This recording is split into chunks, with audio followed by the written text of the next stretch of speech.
Mossy, nice easy ones now, yeah? Yeah, handy questions, they always are. And the first one is, Barry Cahill said to me yesterday that he could see Jim Gavin leaving after this, he could see Stephen Cluxton and Bernard Brogan all leaving after this, assuming the 5 in a row happens. What do you think?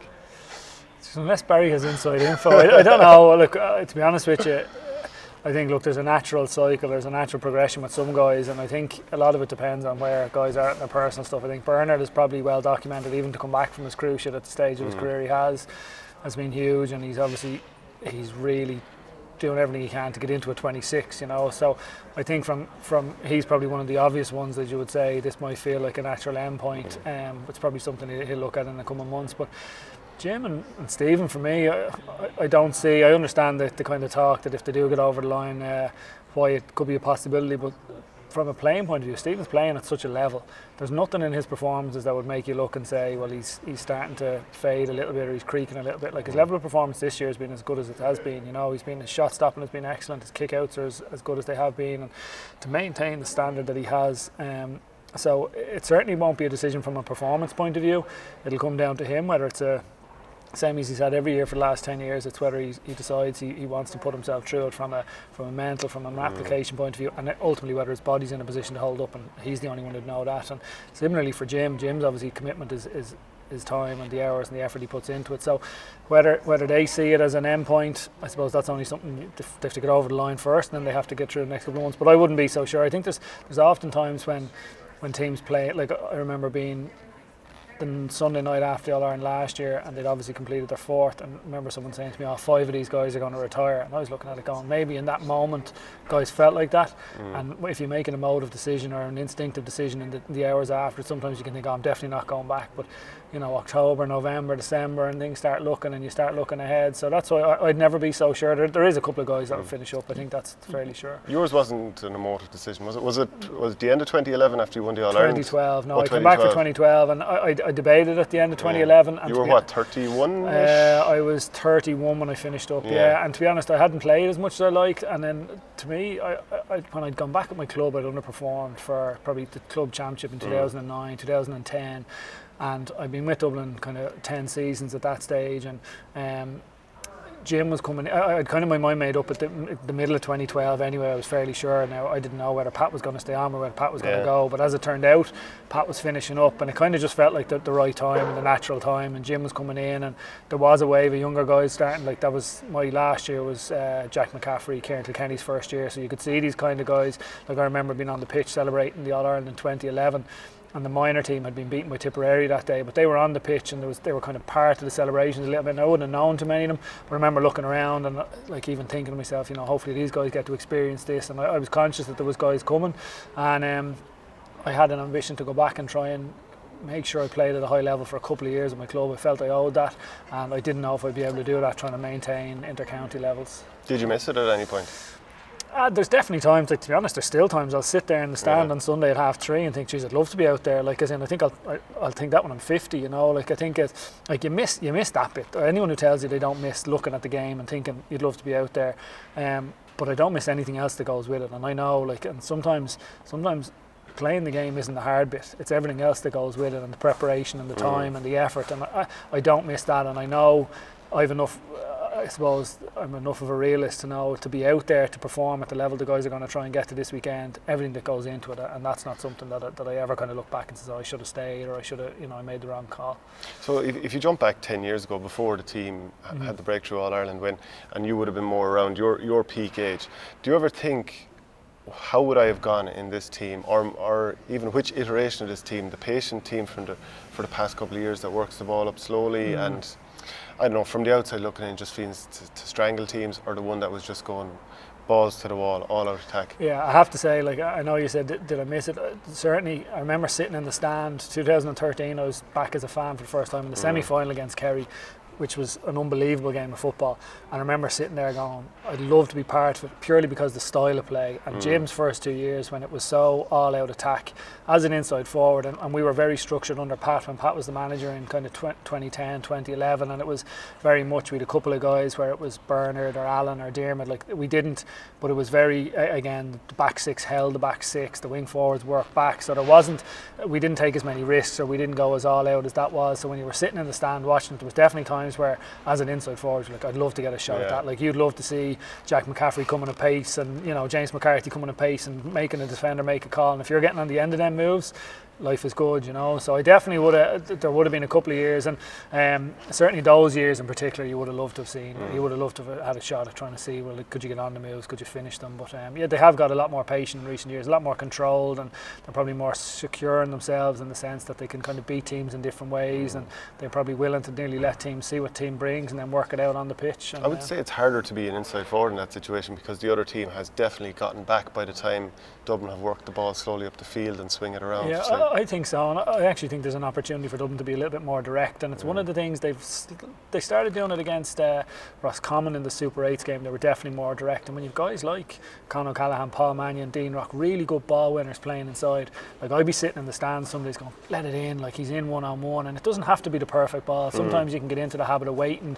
for a really high percentage. If it's not a 90% ball, I'm not going to give it, and to me, I think you can, like you see how Con wins balls, you see how Mannion wins balls, and it doesn't need to be perfect. The guys are strong enough, they're athletic enough to go and get the ball and make good decisions when they get it. So I do think there's an opportunity for Dublin to be more direct out there. They don't need to be as I suppose safe as they sometimes in games as they go, for my liking anyway. Ger Brennan, I spoke with him, your club mate, last week, and he was talking about when he first came in and wanted to bring in a bit more of a structured style of play, I suppose maybe a little bit more defensive, wing forwards, wing backs not bombing on all the time.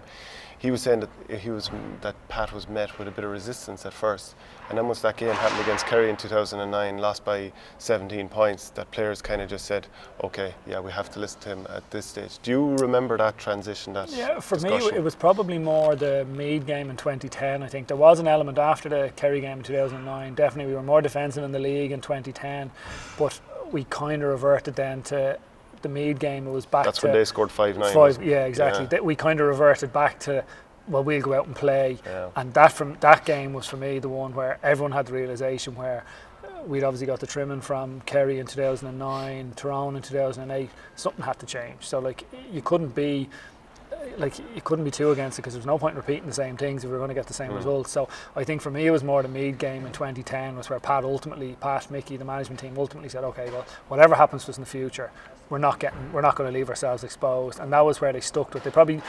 They went with it to a certain extent in the league in 2010, but that was the point. And it's funny how how things changed. Like we obviously lost to Meath badly. We had a couple of qualifier games in Croke Park in the weeks after. Like we played Tip. And Armagh, I think Philly McMahon cleared the ball off the line against Armagh, and we were touch and go. We held on, and would Pat have survived if we'd been beaten? Like if it's 2 years where Kerry, the Meath defeat, and if we're beaten by Armagh in a qualifier, and ultimately, like you see what's happened with Dublin football in those 10 years, and that's one of those sliding doors moments that people maybe forget about. But there's probably a real chance that, and again, it was a big risk to give Pat the job at the time, and would he be looked back upon now as, geez, remember that time Dublin gave Pat, and obviously how things have changed. But it was definitely something. For me, it was the Meath game was the one. Because now that you mentioned the Tipperary qualifier, Ger Brennan was also saying about how you could hear the groans and actually individual insults coming in from fans because after Barry Grogan had scored the goal for Tip. Do you remember what that was like? Yeah, I do. I was one of the ones sacrificed from the Meath performance. Right. I played against Meath, and there was 4 or 5 of us dropped for the next game, and I was one of the ones. So I was in the stand, but there was definitely that sense around Croke Park. Like, I'm sure you can go back and look up the attendance. It wasn't anything close to full, and there was definitely a sense of nearly pessimism within the fans. Some of them were nearly coming in to kind of build on the sense of what happened against Meath and nothing was going right, and geez, these teams have let us down again, and that was nearly transferred onto the pitch. Like, it wasn't a good performance against and to be honest, the biggest thing I remember that day was John Evans was the Tipperary manager, and he came in after, and the tradition is nearly gone of the opposition manager coming in and talking to the winning team, but he came in and he gave us a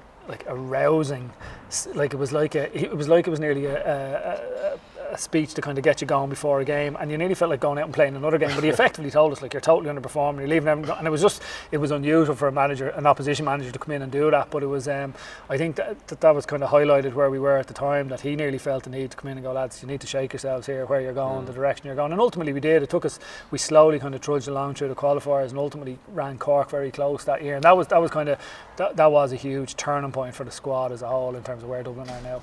You possibly should have won that All-Ireland in 2010. Like, you were in a great position against Cork. Yeah, And it was probably that little bit of experience and probably being in those situations, and probably the journey we'd been on that year was probably too steep. And look, if we got to the final, you were going into a final against Down, and you don't know how that would have went. But I think ultimately it probably stood to us that we didn't, like in terms of didn't get over the line that year. I don't know if we were ready for it, whereas I think it felt like we had another year to build on it. And even that focus in the mind over the winter months, I remember when we were so close against Cork, everyone was ready to go back training, everyone was looking forward to it, because you kind of felt, well, hang on, we're getting there. That kind of glimmer of hope was back, and you were kind of looking, saying, well, we're building something here, and we've got a great base to go back into, and I think that stood to us, whereas we possibly could have, look, don't get me wrong, if you got a chance to get to a final in 2010 and an opportunity to win it, we would have gone for it as much as we could. But I think I had something similar with the club in 2006. We were beaten in a final by UCD, and they pipped us. Like we gave them the game, we lost it, and ultimately, like, we were a better team in 2007. We won Dublin, we went on to win the Club All-Ireland. In 2006, if we'd beaten UCD, we probably would have been beaten in the first round of Leinster, second round of Leinster. So it probably stood to us then as a group. At the time, it doesn't feel like it, but I think that I often think of that Dublin in 2010 against Cork probably was a part of the making of the group as well. And I'm just trying to think, have I this right? But then the following year in the league, weren't you in a brilliant position against Cork in the league final, and it collapsed again? It did, yeah. Did that become a turning point as well, where you're like, lads, we can't keep doing this? Yeah, that was definitely, I would say, the biggest learnings for that. I think at that stage, in terms of the Meath 2010 one, a lot of that was kind of on the pitch learnings, in the sense of tactical learnings, not leaving ourselves exposed, you know, how we play the game, how we control the game, how we close out a game. Whereas the Cork league final was probably as much mentally where we were at that time. And reliance on Bernard, because I think he went off injured in that game. He did, a couple of lads, there was a couple of changes made, and and again, when you contrast, I would say, we didn't finish the game strong. I know I missed a free coming towards the end of that game, which we needed a score at the time, and I think the subs that came on didn't really make an impact. If you contrast that to the Dublin team at the moment, you nearly bank on the subs coming in and doing well. And but I think that probably the learnings we made were more mentally, when we actually were really honest with ourselves and we got ourselves in that position. We didn't handle it very well. Guys started getting into, well, things are going well, I'm going to try something here, or even to the extent of, geez, this is great, we're going to win a league. What are we doing? And I don't mean later on as in terms of celebrating and stuff like that, but you're letting your mind drift to... You're not thinking of the process, which you keep exactly, hearing about. And you let your mind drift to, geez, we were going to get a cup here in 20 minutes time. We might get to go in front of the hill with a cup. Little things like that, and it's only when you're really honest with yourself, and some of those you kind of have to go through it to learn from it. And that, to me, was the biggest learnings we took from that league final. Again, that was a game we probably lost as much, and that was a very good Cork team, but we kind of gave it to them. And I think the realisation was, again, coupled with what we learned the previous year, tactically we were getting smarter, and then how we mentally managed those situations. And we would have spent a lot of time as a group doing that. Like, Pat would have challenged us in different ways, and we would have spent as much time doing off the field stuff in terms of from our mental approach as we would have done to our on field in terms of tactics and physical work. Funny enough, as it seems now, back then the entire country was rooting for Dublin coming into the All-Ireland final. Do you remember the build up to that final? I suppose as a player it's different. You're kind of in a bit of a bubble, in the sense that you try and stay around the group as much as you can, because you're all, and I just remember from my side of things, trying to get things out of the way as early as possible in terms of trying to get tickets out of the way and all the kind of distractions. And again, Pat and Mickey would have had a good handle on that, in terms of Pat would have ran a press conference and he would have had a couple of guys, and so all that would have been done and dusted. So for us it was about trying to, and my own personal focus, what I remember of it was, Paul Flynn was under pressure with a hamstring, Barry Call I think had a broken toe, there was another forward carrying a knock. So when we played the first day, there was 3 weeks, and when we played the first A versus B game 2 weeks out, none of those guys were fit. So from a forward perspective I was thinking, one, try and push and get into the team, and then certainly I'll definitely get minutes. And you're going through, so those couple of weeks for me were huge, in the sense, now ultimately the lads ended up being fit. Paul lasted 40 minutes, Barry lasted about 45, and that was for the better of the team. Now selfishly your kind of party is kind of going, I want to play here, but ultimately it was the lads got themselves right. So for me, I just remember that focus at the time was staying fit and trying to show form, that if there was a situation where I could get game time I'd be in there. But other than that, I don't remember too many of the specifics of the week of the game. You try and stay away from people in terms of keeping it fairly generic in terms of your answers or your talk. And it was our first time in a final, so it was new to all of us. The whole group it was new to. So the fact that we were all in the same situation probably helped us, you know. So we kind of relied on each other a bit. Like everyone who's part of the panel, whether starting or otherwise, they know that you play your part, even if you don't play in the final. So obviously, no matter what, you've had a huge contribution to win that All-Ireland. Was there a frustration on the final whistle coupled with joy that you didn't play? Not at the time, and still no, in the sense that like it would have taken us so long to get there, and like I remember there was days where we were out in Croke Park after semi-finals and quarter-finals, and you're looking around thinking, are we ever going to get there? And every inter-player is entitled to 2 tickets to All-Ireland finals, no matter where you're from. And I used to go and collect the tickets, and I used to go to most of the finals, and you'd often be in there as a player looking, going, are we ever going to get a chance to be in here? So the emotion at the final whistle was relief, joy. There wasn't, like, don't get me wrong, selfishly I would have loved to have been out there. Like, I was stripped, ready to go. Myself and Ross McConnell were ready, and up until Kev Mack got the goal, Dublin were chasing the game, and Pat had said to me, you're going in here. There was 7-8 minutes left. When Dublin got the goal, it was hang on a second, and then it was Ross if they were going to. So it ended up. So those couple of emotions in the last few minutes, you would have loved to have been on the pitch when the final whistle went. And it's a hard thing, and it's something I'm always very interested when you hear guys who finish up, like particularly guys who are mainstays of a team, and then might finish a year or two on the bench, and they often say, well, look, the one that I didn't play doesn't mean as much to me. And not that it's disrespectful to the other guys in the group, but it's obviously a different emotion. You can't help but feel differently. Yeah. But there is a real value. Like, those guys are ultimately the guys that help the squad get over the line. Dublin have won All Irelands in recent years because they're the best squad. It's not the best 15. Sometimes in games where they've been put to the pin of their collar, they've needed guys to come in and make them better. And I think Dublin have embraced that. Like, they've embraced it much better in the last number of years than probably maybe we did during the noughties, in terms of that realisation that while everyone wants to get into the 15, sometimes you have to finish with your best team, and that might mean different guys starting, you know. But no, it was again just it was pride and joy in terms of the getting over the line in 2011. And when you look at how things have gone in the meantime, obviously the 5 in a row is the thing that's been talked about.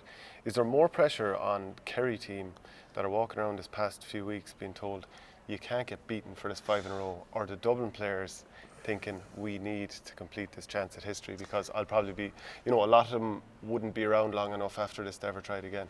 Yeah, I do think there is more pressure on Kerry, and for a couple of reasons. I think the way this Dublin team has managed themselves and the way they carry themselves, they've never got into back-to-back or 3 in a row. So that's never ever been something that they've got caught up on, and they've been very good at it. And I know a lot of people think it might be a cliche, but it isn't. That's genuinely how they carry themselves. And I also think when you talk about pressure, we're in Dublin City here. Like, Cian O'Sullivan, our own merchant, could walk down the street and they could walk a mile, and they might get 2 people might say best luck of the weekend or whatever. I'd imagine if you're down in Kerry this week and you walk down Main Street, Killarney, as a footballer, you're going to get stopped every couple of, like, I think one of the newspapers down there has a 72-page pull-out today or tomorrow. Like, so there are things you don't have to deal with in Dublin. There's plenty of places in Dublin that you can go this week where someone's not going to come over and body and so in terms of that type of hype that you might feel, I actually think it's harder for country teams. When you, like, I was down there in Kerry a couple of weeks ago, and it was only at the end of the Super 8s, and the amount of people that would have said, geez, we can't let Dublin win 5 in a row, we have to stop. And like, you've no doubt Kerry players are hearing that, so that is on them a little bit more. And look, Dublin players are getting it, but I think it's probably easier to go missing in the city than it probably is down there. If you look at some of the matchups that'll come, the thought is maybe Gavin White might go and Jack McCaffrey try and shut him down because of his unbelievable runs. Tom O'Sullivan hasn't conceded a score to anybody that he's marked this year, and that includes Peter Hart the last day. Maybe he'd be on, I don't know, Paul Mannion. Maybe I'm completely wrong with that. Maybe Kieran Kilkenny. Is there any matchup that worries you as a Dublin fan? Not worries me in the sense that what I'm really interested in, it's more the structure that Kerry come out with defensively, like you saw in the semi-final. The Paul Murphy sweeper thing. The Paul Murphy sweeper, and he was caught between 2 minds, and that to me, if they get caught like that again, I think Dublin will do damage inside. Yeah. So I think you either have to commit to having a sweeper and helping your full back line, so that when Con or Mannion or whoever gets it, there's a second guy there, and they don't just have to beat someone and have a goal chance. But if they're doing that, then they're obviously giving up possibly running lanes and running opportunities for the Dublin. So for me, they can't be predictable. They have to mix it up, because I think this Dublin team will work it out on the pitch what they need to do to change it. So if they show them one look for the whole game, I think Dublin will pick it. So I think there's times they'll have to show different things. Dublin, from a Dublin point of view, I think obviously Clifford and Paul Gainier, and I think for me inside, and then Stephen O'Brien, who tracks Stephen O'Brien, whether it's John Small. I don't expect there to be too many changes to the Dublin team, but Dublin have shown in the past that they're not afraid to pick a team. Like Owen Merchant came in last year and marked Sludden. He marked Sludden, and he marked Ryan McHugh in the Donegal game. Philly, you've seen picked in previous years to mark guys. So I don't know if there'll be a personnel change, but they'll detail somebody, I'd imagine, to Stephen O'Brien anyway when he roams out the pitch. And then Johnny Cooper maybe on Clifford? Possibly, yeah. And then Davy Byrne's been excellent for Dublin as well this year. He's probably been underrated in terms of his performances, and could you see him? He physically matches up pretty well to him, and again, whether they'd be willing to leave him there and put Johnny on Gainey. But I think for me, a lot of it comes down to the particularly from a Kerry defensive point of view, what their structure is. And who do you reckon's going to win? I do think Dublin are going to win, but I do think it's going to be the toughest game they've had all year. And I think if they have a first half like they did against Mayo, I think there's an onus on Dublin to get off to a good start. They've had a number of slow starts in the championship this year, and I think if they start like they did against Mayo, to me it feels like they're kind of letting teams start and then they're weighing them up and saying, now we'll get going. I don't know that they can afford to do that this weekend, and I do think they're going to need guys to come in off the bench and make an impact, and I just think the Dublin squad is going to be enough to get them over the line. And will Jim Gavin therefore overtake Micko as the greatest manager of all time? Look, these greatest, is there a right answer to that? Like, as in a Dublin answer. Yeah, to well, that. exactly. And if you're sitting down in Dingle or down in Waterville, they'll give you a different answer, And I think, look, that's the beauty of sport, isn't it? You can sit there and debate, and then it'll be which team is better than what team. And it's, I think, look, from a Dublin perspective, we're just hoping that if they do get over the line, you're in a position to have those talks, and it's not comparing this Kerry team to the Offaly team '82. Brilliant stuff, Mossy. Thank you. Fair play. Thanks, Shane.